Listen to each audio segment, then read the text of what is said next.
I wish he would have established it at home because I tell you, Friday night, and if you guys were there, I mean, it was the biggest event, the loudest building, even more so than the playoffs, because in playoffs, you as a fan are sitting there and you're tense and you don't want to cheer. You're just like focused and you're stone cold. And all of a sudden now in this trying to celebrate Alex Ovechkin, you are cheering every time he hits the ice. You're showing the love. You're giving him emotion. There's energy. There's enthusiasm.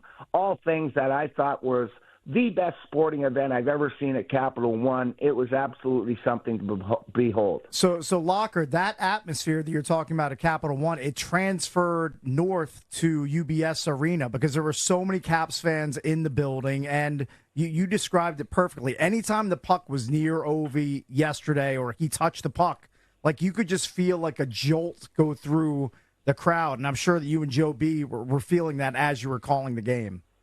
We were feeling it calling the game. We were feeling it, though. I was feeling in the first period, oh, my God, wake me up, because they were sleepy out there. I don't know if it was the start of the game or what, but both teams were very sleepy. Alex was on the ice. He took some real short shifts. He only had 6 shifts in the first period of about 40 seconds. That's unusual for Obi, as we know, because he's often over 60 seconds. But I think it was a culmination of probably the stress of the event, to be this close to wanting to do it there for the whole team, not just Ovi, and just the anxiety and how we're going to do it and who's going to assist on his record-breaking goal and all those things. So I thought it was a little sluggish in the first, and you could really sense that. But the fans were sensing something was going to happen, and it was going to be historical. And once we got that first power play, guys, you couldn't have described the entry any better, the speed, the pass by Willie, and now he's got the record and he'll keep climbing. I told him after the game, I said, Ovi, don't be satisfied with 895. I want 1,000. We'll see what he does. Right. Well, what's your sense of that? We kind of speculate, all right, he'll play next year here, and after that we were speculating maybe he'll go to Russia or something. What's your sense, your best guess? I speculate that too, but now that he's got a record, does he want to keep building on that? And he seems to be, he's 39, he's playing like 29. So maybe next year, if he has another season, guys, if he wasn't hurt for 16 games, he would be a 50-plus goal scorer again. Yeah. This is crazy. And he's doing it different than Gordie Howe did. He's doing it different than Gretz did. He's doing it with power and speed and shooting the puck more. There's only one other player that shoots the puck more over 95 miles an hour, and that's Tage Thompson in Buffalo. So he's still got the jam on his shot. So why not go? I mean, I would like, if he got to 950, that would be something. Then he'd probably go back to Russia. I think he just has to build on this. I want to see how this playoffs go. I think that could set sort of the season up for next year, how far we can go in the playoffs. But I'm excited, and I think Ovi knows now the hockey world is cheering him on, because early on in his career, there was a lot of pundits not being happy, saying, oh, he's not back-checking, he's not doing this, he's not doing that.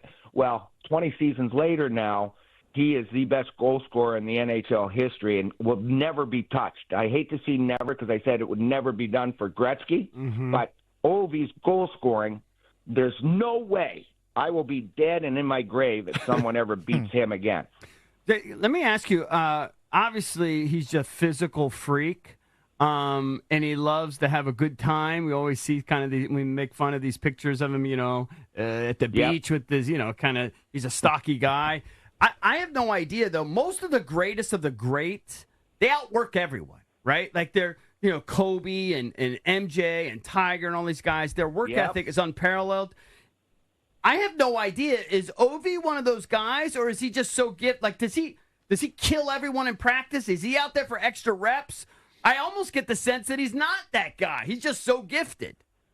Well, I think he's good, but he does work hard and he wants to be better, and I'll tell you a little bit about that. Okay. And maybe it's the sub, maybe it's the Cheetos, maybe it's the sushi, and maybe it's the beer. Maybe that's the type of food products we need to have, but it makes him tick.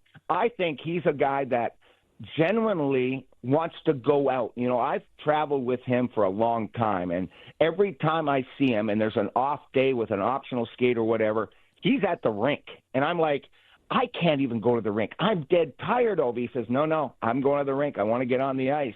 Okay. And what he'll do, he might only work on his one-timer. He might work on just a little movement, just getting his body oiled up and ready for the game.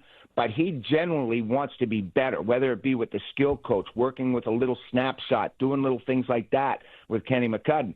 All those players and great athletes, and all the ones that you mentioned, always want to get better and always want to practice to make it better. You know, he's changed his regimen of training in the summers, and that's paid off for this type of year. Who would have thought this year we'd be talking about Ovi getting close to 50? I thought he was marked down. I marked him down for 30, and that was with a good power play. And he's done what he's done without really pounding the power play goals. What's he got, 12 or 13? Usually his big seasons, he's up over 20.